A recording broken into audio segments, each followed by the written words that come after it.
How Did You Get This show. I know it's been so long.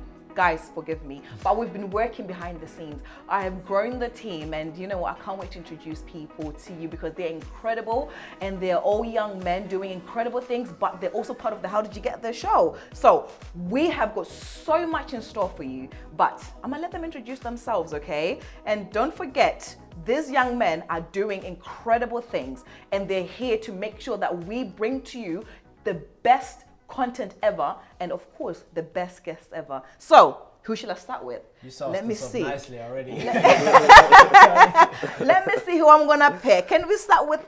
All right. Sure. Kevin. Hi guys, my name is Kevin Boateng. I'm an accountant, founder of Animates, and yeah, in this talk show, we're gonna be talking about how people transition from riches to wealth. I like that. He was like, to riches. Throw the money, Kevin. That's it. We like that. Yeah. Go on. I guess it's me now. It's your turn, darling. So my name is Miklol Seyoum. I'm the CEO of Nomics. I'm also a university dropout, and we're gonna see the difference between entrepreneurs and entrepreneurs. Wait, on the show. you just had to drop that in there. University. You just had to. Okay, we'll talk about that. We'll talk about that. That's it. I like that. Go on. Hold on, say that line again. Alright. Was it again? What was it? Which one? Entrepreneur. Entrepreneurs to entrepreneurs. The difference. The difference, yeah? There's a difference. I'll explain into it. There's a difference. There's a Okay. fat difference. Okay. I wonder which one I am then. Hopefully. And yourself, sir? Hi, my name's Deepak Singh. I'm the CEO of Nomics, serial entrepreneur and part-time lawyer. The reason I put this show is because we're trying to pick the minds of the elites and try to find the secrets of how to actually become successful.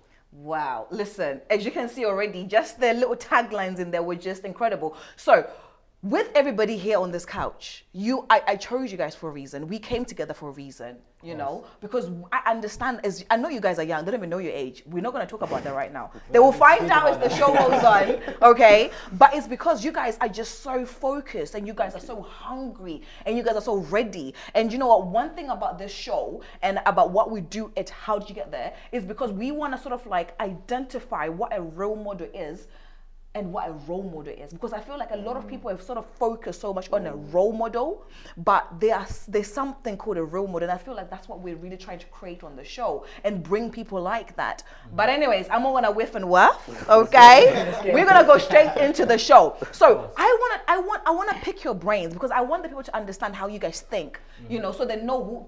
By the way, these are now my co-hosts, by the way. Yes! As you can see, I've got many. Okay, where are you from? I'm from Leeds originally. But where from Indian you heritage. know, India in the house. We're from Leeds. Can you hear the accent? Can you hear the accent? I'm from Leeds originally. What are You you know? trying to say, man? It's Leeds is the best accent. Man. Of course, but your background is Background Indian. originally from India. Can you imagine? Okay, and yourself? Ethiopia. Ethiopia. East Africa. That's Land it. of Kings and queens. Yeah. Ah, I love it. I love it. And yourself? I'm from the motherland, Ghana. Ghana. You see, you just got that Ghana in there. And of course, myself from Zimbabwe. So we are just coming together from different cultures, different understanding of how to do life, different ways of looking at business. And I believe that that's going to really empower so many people, because we can reach so many people together. And I always say this show is not about Percy talking about what she knows. It's about bringing people together and creating a platform where we can really empower, educate, and transform the lives, of upcoming entrepreneurs, you know? Yeah. So, entrepreneurship of today. Child, I'm a pastor's kid. Give me the platform and the mic. But what I want to really dive in is to pick your minds. I'm going to try and be quiet and just listen and learn. Don't worry, we'll do a I'm lot going of to talking. try. I'm going to try. But the entrepreneur of today, you know, there are so many people I see on Instagram. I'm a CEO of this. I am the managing director of this.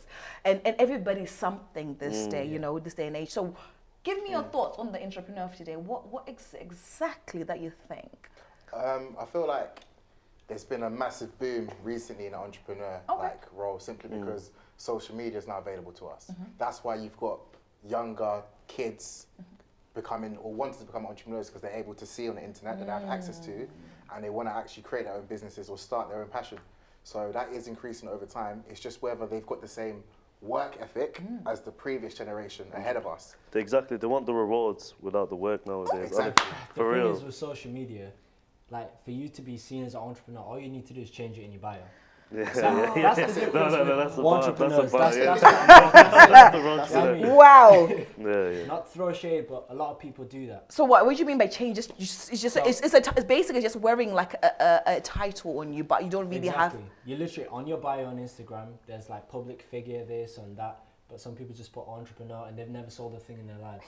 But what does entrepreneur So what's mean to you? exactly what's an entrepreneur? Entrepreneur is someone who is trying to change the world for the better with a new idea that's never come to light. Wait, so an entrepreneur is a visionary. A vision. Of So course. if I'm not throwing shade. I am not. Throw it. But for example, let's say if I'm in network marketing, Okay. you know, and I'm, for example, trading or anything like that, you know, like other things, am I also considered an entrepreneur? Because you're saying an entrepreneur is someone who is starting something new, but if I'm doing this entity, can I also be considered as an entrepreneur? So go into a bit more depth in regards to that. I'll give you an example. Like a entrepreneur will literally post a little story that they're doing something like, oh, going to this event.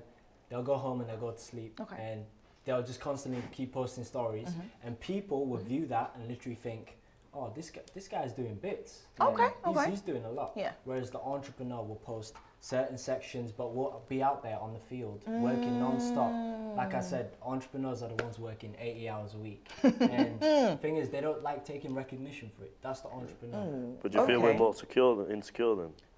About what? Being an entrepreneur. Well, if we're so busy trying to let people see how we want them to see us, does that mean we're actually insecure about how we are? That's we're not today's working society, in I my definitely opinion. agree with that. I think that's a form of it. Okay. Like I was saying before, in terms of the whole social media, everyone just wants to be gratified like by likes. Do you know what I mean? That's what you want to see nowadays. So people are more obsessed with the thought of becoming an entrepreneur than the graft and the grind of becoming one. And it's kind That's so true, because there's a lot of people this day that want the look. And you're the shiny look of entrepreneurship. The look, you know. But I'll never say the reason actually why I started this show is because one time I went to an event, right, and I was speaking at this event, and after speaking at this event, a young girl came to me and said, "Oh, Percy, oh my God, that was amazing. I want to be like you when I grow up." But in that moment, I say to myself, if only she knows what it takes to do what I do, to be who I am, she might not want to be me. That's true. You know, 100%. that's when the role model thing comes in. So I said, okay, I need to create something where people can actually see the true and the reality of being an entrepreneur, and it might even being a doctor or being a pilot, because it takes a lot of hard work. So, you know, with the entrepreneurship, right, I feel like we need to show more of what happens behind the scenes than just always, because if you go on Instagram, if I look at, okay, let's talk about your Instagram. When I look at your Instagrams, I see suits. I see, you know, you guys at restaurants, cars, and all. I'm like, okay, this looks amazing. I want this. But you never show the days when you're behind the scenes. Do you know what I'm saying? So that's what. Why would I post my struggles? Of course, no one does. But I think That's people what I mean, should no do one that. does. I think we should. People should do That's that. the difference between. That's a real model right there. Exactly. Yeah, that's the role model, not a That's role a real model. model, exactly. That's a We're real touching model. on something now. Yeah. Do you know what I'm saying? Yeah. Can I ask you guys a question? Do you think everyone can be an entrepreneur? No. Because in life, I feel like there's some people that are Touching better on as- something. There are people that are better as soldiers, and there are people that are better as generals. It goes back to that thing like entrepreneur, right? Athletes, right? Not everyone's designed to be a basketballer, right? So why do people think they have the right to be an entrepreneur? And that's But the then problem. you can work hard to Of become course, a no, it's not like practice. it's ruling out, but some But people. I'm saying, but you're saying some people are designed to be something. So if you say you were designed to be this, that we disqualify other people that we categorize and say course, they were with not hard designed. work you can So achieve can you anything, become an entrepreneur by being taught? Actually, I'm torn. I don't know I'm if torn. entrepreneur is something you just have within you or not. Okay. Do you know what I mean? I'm not too sure. Me personally, I think there's certain traits obviously that will help you in the entrepreneur path. Like, you know, you could just be naturally fearless, for example. Yeah. But like, it doesn't mean that you're gonna become an entrepreneur. Do you know what I mean? But if you're an entrepreneur, you have that natural trait. Maybe you might get ahead than someone who's scared to take risks. Someone who's more naturally being told all their childhood, you know, don't do this, don't take risks. And this and that. So what would you say the most important traits are then? I'd say He's putting you on the spot right there. You better answer that with, you better come back. Resilience. I don't think there's a single most important trait. I think it's a blend and combination of several traits. 100%. Okay, so what I'm hearing from you guys is you can teach someone entrepreneurship, but I disagree with that. I disagree with Well, you do you guys. disagree you can't teach? I don't feel like you can teach someone to be a visionary. Because entrepreneurship is about being a visionary. But you can teach someone business. Business, woman and man is different to being an entrepreneur.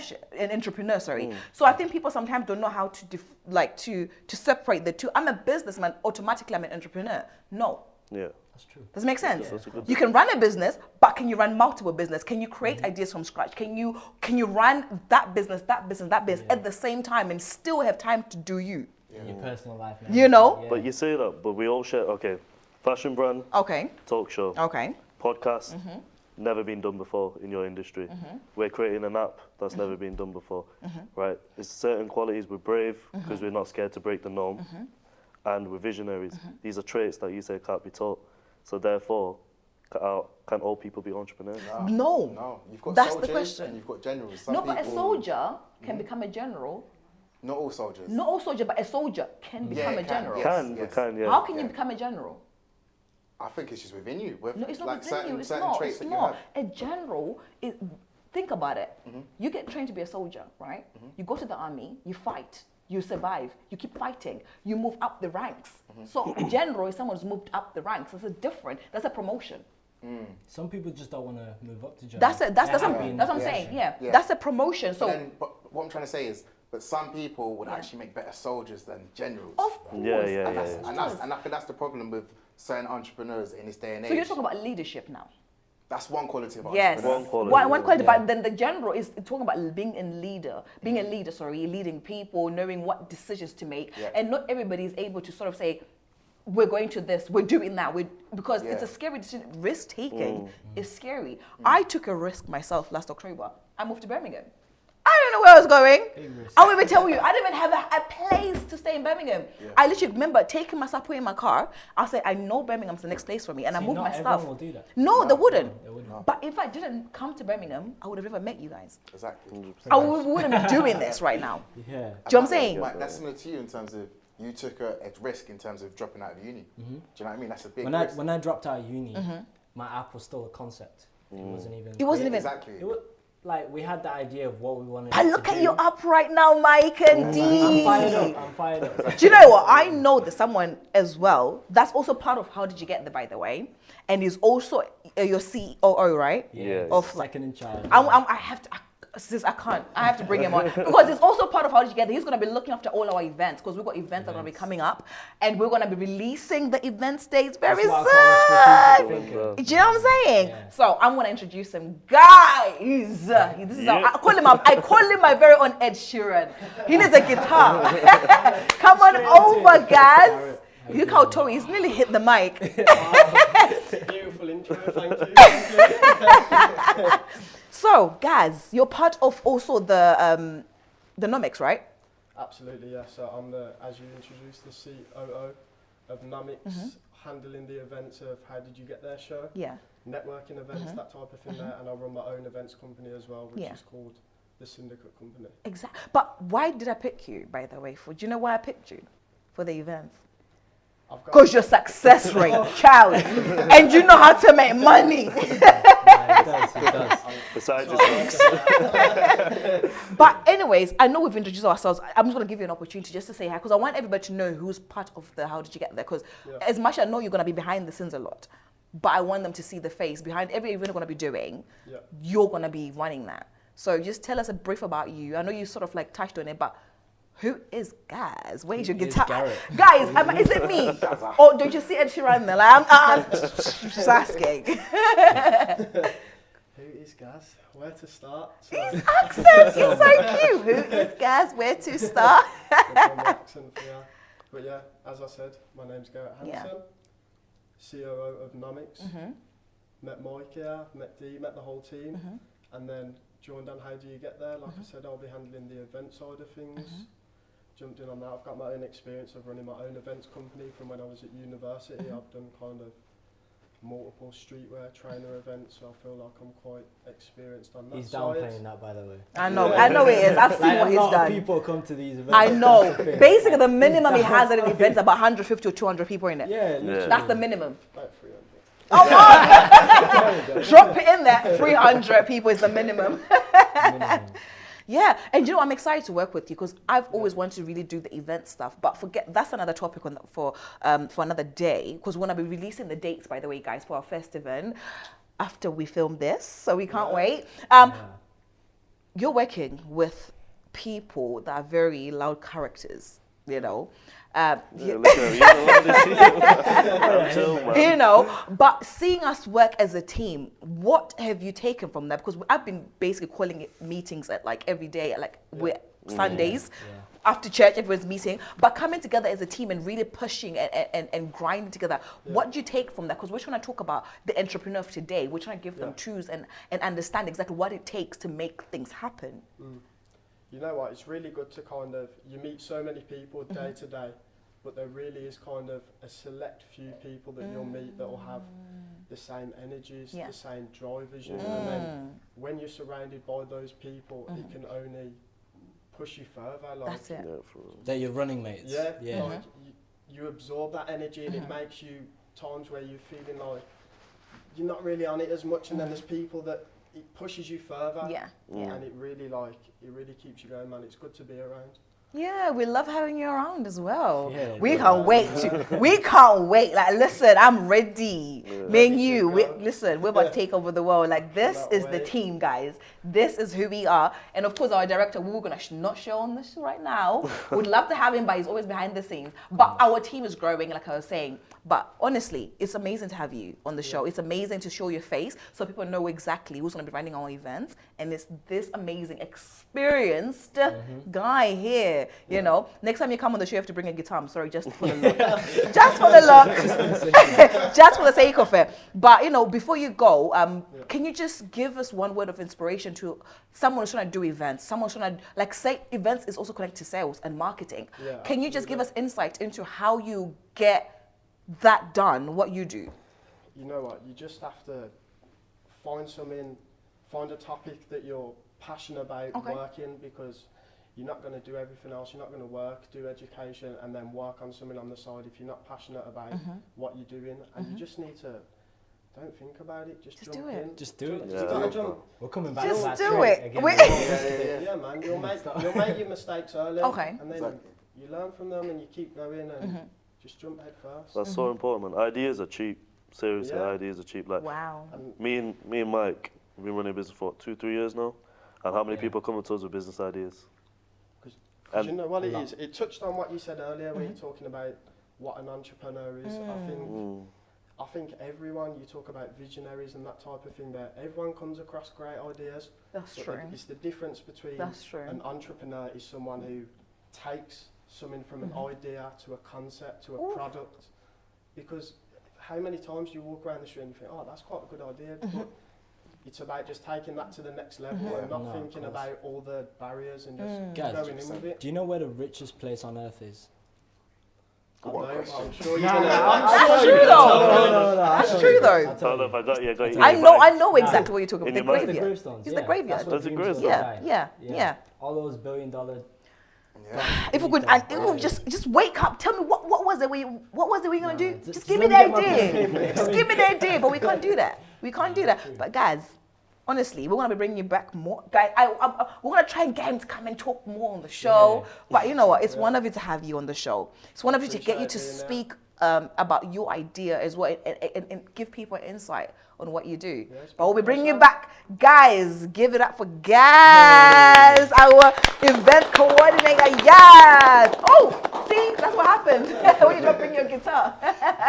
So yeah, he's amazing. Honestly, I love him. Going back to that point you were saying, do you know how people watch this show and then think we're just sitting and talking? Take Gaz for example. He's up at 6 o'clock in the morning every morning. He works 3 hours on Nomics before he starts his 9 to 5. After 9 to 5, he's in the office every day, 5 o'clock, 6 o'clock, works till 10, 11 at night. How many hours is that? That's nearly the whole day. Yeah. He doesn't have time. He sleeps. That's all his life is. He That's nearly sleeps. the whole day. The thing is, rewards it's nearly the whole day. But you know what? That's it. You know, one thing that really is making me, because I was talking to a friend of mine just recently today, and I was saying, I'll never forget the day I started the show. It was an Instagram show. It was called, basically, I would do an Insta Live. Yeah. And I had a content, I didn't know what to do with it. I was like, okay, I'll do an Insta Live to start, and I'll build from there, right? And I was building from there, and I was doing an Insta Live, and I'll invite guests. I'll be messaging people, and, oh, can you come on my Insta Live every 20 minutes? And then we'll do it. And now looking at this, it's incredible. But one thing that really woke me up was when Kobe died. That woke me up. You know, that was crazy. And we were all here. We were here when it happened. I remember we were having a meeting. Brainstorming ideas. Yeah. And I remember Garret just saw the tweet. He was like, guys, Kobe Bryant just died. I didn't believe it at first, you know. Me neither. Yeah, I thought it was a joke. It's not. I thought someone it was just some fake news. We were shocked. Yeah, we actually sat down. Yeah, for a few. Yeah, we did. And the thing is, obviously, we don't know Kobe Bryant personally. Of course, but his work. Come on. It's just the fact that anyone can go at the anytime. Anytime. And I think that's what I'm saying. It woke me up that day. And I say to myself, perseverance, Magaya. I'm going to say my full government name on camera. I spoke to myself and I said, sis, stop making excuses. Stop laying in bed too many hours. Stop telling yourself you do it tomorrow. Stop procrastinating. I had to tell myself, I looked at myself in the mirror and I was serious. I had my serious boss face on. I'm tired of you making excuses. Oh, I don't have the money. Oh, I don't have the resources. Oh, make it happen. How many years do you have left, Percy? I couldn't answer. I said, I don't know. What if I've got 2 years left? What if I've got a few years? Do you think people will be more productive, for example, if they had a timer? I think yes and no. People will be scared. I think people would live in fear. Yeah. People would live in fear. But I think this death woke a lot of people up, and I hope it woke us up as well to really go after our dreams, because he was in his 40s. How far are you from, don't ask me about how far I'm from my 40s. Let's ask you guys. How far you guys are from your 40s. It's not that far. My friend, why are you making me look old now? What's this? But you know what I'm saying? It's crazy because, like, although multiple people died on the plane, you see the Kobe Bryant aspect and also his daughter, someone that's just starting their life, someone that was just about to take off. So it's just such a shame. It's just, it is. It's kind of emotional because, like, you never actually get to see the potential she gets to go to because of that, unfortunately. The thing is, I never see you emotional. That's the thing. Yeah, for real. But that one, it was just such a shocker, man. Yeah. Just came out of nowhere. Didn't he die like hugging his daughter or something? I have no idea. You know, when the plane crashed. I know. I don't want to cry on camera, guys. So we're not gonna. We're not gonna go into depth about that death. Not on camera today. But you know what, out of respect, you know what, we send our love and wishes to his family, and we're praying for everybody that knew him personally and people that were impacted by him. It was such a death that even we never met him, never been to a basketball game that he played in, but we still felt that. That's one thing about humanity, you know, you can feel someone's sadness even though you don't even know them. That's a powerful thing. And I know Gas spoke about energy and picking the right people to work with. I think is important because you can feel the energy. You can you walk the same journey together. But you guys as men, I know what's coming. You know where I'm going with this. I know exactly what you guys as men, one thing I've realized, us as females, right, it's easy for us to say, sis, today was a bad day. And we cry and we feel whatever we're feeling and then we move on. But you guys as men, you don't tend to show emotion or feel whatever you're feeling because you have this macho behavior, shall I call it, and you need to look a certain way and behave a certain way in order, to feel like I'm a real man. Like a real man. Yeah, it's true. You know, how do you maneuver feeling failure and the emotions of sadness, or family is not good, or a girlfriend broke up with you, or things like that, and still do business but not explore the emotion and deal with the emotion? It's tough, isn't it? You know, That's a very good question. It's a good question. You know what it is? It's the fact that in my head I have a differentiation between my work life and my personal life. I don't want to bring my personal life into my work life. End of the day, I'm the CEO of the company, of Nomics. So if I come in with that type of energy, I'm in a bad mood, I'm already upset, how do you think it's going to affect the rest of the team? Yeah, but then how does your team trust you if they don't see your vulnerable side? That's the thing. As a leader, sometimes you don't need to show that you're vulnerable all the time. I feel, to me personally, there's a time and place for it. So what's a role model then? A real model or a role model? Real. of a leadership. Because you're showing a role model leadership type. Yeah. What's a role model? Real model. True, that's true. Real model. Do you feel like expresses it to a team? It's not. I'm not saying you have to cry every day. Oh my God, this happened. But it's about being vulnerable. Like, guys, today I'm having a bad day. See, if we're being real, you know, I think you express your feelings quite well. You know. Really? Nah, for real. Compared to me and Kev, I think you're probably the best one. What do you think? But the thing is, I tell you afterwards. In certain aspects, definitely. Yeah. But is it women that cause you to feel? Because someone say to me, women tend to always say, "Man up, men don't cry." That normally comes from a woman, even though men do that to each other. But normally you hear that mostly from a woman. That's a weak man who cries. That's a weak man who speaks on emotion. I feel like that's cultural, you know. Is it? In my culture, in particular, in Ethiopia, if a guy was to seen as crying, that's like the biggest shock. Like, I'll give you an example of a story. My uncle, when he was a kid, he was about like 9-10 years old. My grandfather told him, you know, just go down there and close the gate. And it was dark. There's no lights because it was like farmlands. Yeah. And he refused to go because he was scared of the dark. Of course. So as harsh as it is, because this is kind of the old school mentality of, and you'll see how strong this whole man up thing is. Yeah. My granddad took him down to the darkest area, tied him up next to the pole and left him there all night.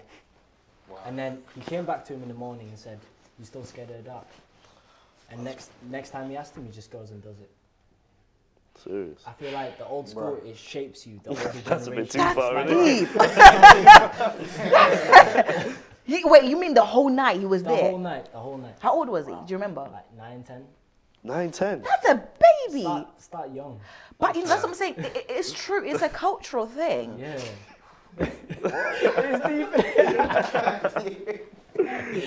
But the thing is, like, when my mum obviously tells that story, she says it with laughter. Of course. She was laughing at the time. She was there, like. Laughing at him. She was laughing at her brother. Like, man up, like. But that's what we know exactly. But what do you think about the man up sentence now in this day and age? Is it still relevant, or do you feel like it's sort of like what's the word I'm looking for? It's sort of like make you feel a certain way that you can't even express your feelings, your emotions, even to your woman or to your mom. You can't even do that. Do you know what it is? It's like it's a bit of a paradox, because I feel like if you show emotion at times, you can be seen as weak. Whether like you don't intentionally see it, it's subconscious. Do you know what I mean? And sometimes in a business, you want to have a go-to person. So for example, in my household, I've never actually seen my dad cry. It's for real. Ever. I've never, ever. But mentally, even though it's a bit of an oxymoron or paradox saying that you need to show emotion, mentally it does something for me, because it shows that he's strong. Yeah. It shows that in the household. Yeah, he's firm, that you can't move him. He's there. Do you know what I mean? So if I've seen him cry, I might not have the same outlook on him. But that's what guys are like. Like when you know when you're with your missus. Yeah, there are benefits of it though, basically. When she's going through like problems and stuff, as the guy, this is how we feel anyway. Vouching for you, like we have to feel we're the rock, and whenever she's emotional, she's breaking down, we have to be the strong ones. And if we panic, like for example, if I see my old man getting upset or something like that, that would do something to me. Like it must be serious, you know what I mean? So for a guy, we're kind of. What about when you're upset? Do you want her to be the rock?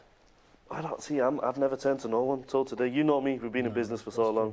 In business, I'm the one. No matter what happens, I'm level-headed. I'm there. But how do you then pour from an empty cup? Because what's happening is, you are this cup, right? That's filled with so many things, right? And you keep emptying yourself up to be this rock for everybody. So who's the rock to you? Crazy. There is no. It's not me. Don't look at me. Who's the rock to you? Because in the day, I understand and I get it. That, you know, it's this macho thing. And it's something that, even if we try to say, I'm not trying to dismiss it or to say it's wrong, but I'm also trying to say that sometimes I feel like that can also hold you back as much as it can also advance you in business. It can hold you back when it comes to relationships, you know, and when it comes to other things, you know. As a girl then, as a woman, tell us from that side of things, if you've seen a guy who's open about his emotions and is all that way, like all the time and stuff like that. Why you gonna do this to me, man? No, like seriously, like, would you be more attracted to him? Would you be less attracted to him? Like, be honest, like, we're being real here. Everyone's being real. Oh, God. So, my truth. I'm joking. But you know what? I still, because of how, like I'm saying, I was raised, I still need a strong man. Like, yes. Is that what you No, said? let me finish. Let me finish. He's strong, but he can trust me when he's vulnerable. I'm not saying, Yeah, you can cry. I know, that's okay. But just don't cry every day. You see that? No, You see that? no, it's not a trap. No, it's not a trap. Don't do it. No, I'm not saying. Because bro, it there's comes back to bite you. No. Bro, there's one time I was with my missus, right? We're chilling, whatever. She's there taking the makeup of her friend's boyfriend for crying, and then in the moment they like open up this and like after she was there laughing about it. Like, No, get me wrong. I'm not saying no. Your guys are taking my words out of context. I'm saying I wouldn't see him to be less of a man if he was going through life that was so difficult that he needed to release and emotionally maybe cry.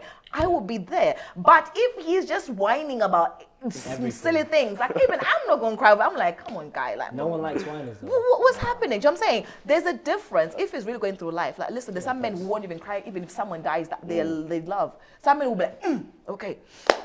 What's next? Do you know what I'm saying? Do you see what I'm saying? So that's not a warrior, babe. That's someone who's actually cool. And the suicidal rate is higher in men. Yeah, that's one of the reasons 100%. why. Since we're talking about stereotypes, then let's touch on it. Here we go. We're all coloured here, right? Okay. Tell me how business is for a black woman in 2020. How do you handle things? Is it different? What do you feel and what do you go through? I don't feel that I have the same doors open for me. For real? You know, I feel like I have to be a bulldozer. I have to bulldoze to get my say, to get, you know, what I want to do to be seen. Even though I have to bulldoze. I literally have to. You have to dress in a certain way. I have to talk in a certain way. You know, and it's not always taken, you know, it's not always welcome the first instance. I have to keep pushing. And I think that's why black women are so resilient. Black women are so powerful because we get so many no's, but we don't see the no as a no. We see the yes, okay, that's next time, yeah, maybe, you know, because we understand we have to fight for what we get. We have to fight, we have to go for it, because at the end of the day, we don't get it handed to us by daddy or by society. Already, come on, being a black woman is something that's becoming starting to be celebrated now. And being a woman in business, one, is already hard already. Being a black woman in business, you hit the lottery, right? Let me tell you, I'm not going to go into depth about that because I know I've got some guests that already are in business, and I want to get their perspective on that because I feel for myself, it's a fight. I will go to sleep like, okay, game plan. What do I do tomorrow? How do I do it differently? How do I get noticed? And we applaud you for that. You know, no, we do. Strong enough to do that. And like, obviously, with the whole talk show, you have a massive role model, Oprah Winfrey. She did it back then. I'm telling you, that woman. You know what I mean? So it's kind of like shows you it's not impossible. No, it's not impossible, but it's not easy. Yeah, of course. The fact we're even having this conversation, do you man think racism still exists then?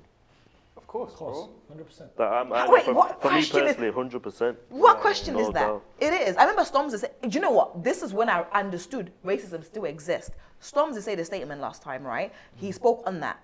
And then the moment he said, in Britain, there's still 100% racism, he didn't say there are all racist. He just said there's still 100% racism. And he was attacked by the people.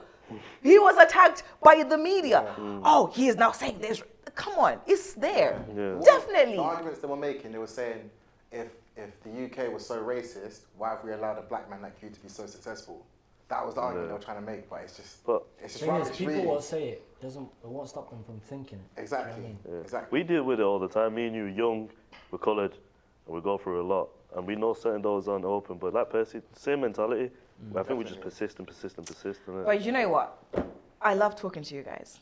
And we can go on, as you can see, because we work together, so we have so many conversations. But we will do this again, yeah? So this is the How Did You Get This show. I'm your girl, Percy. Thank you so much for watching. Of course, my presenters and my co-hosts are going to reintroduce themselves. Kevin Boateng. Miklol Seyoum. Deepak Singh. Fantastic. So guys, honestly, we have so much in store for you. We've got events, masterclasses coming up, and of course, season 3 is really going to drop very soon. Excited. Thank you so much for watching. So what did you think about the show, guys? That was amazing, right?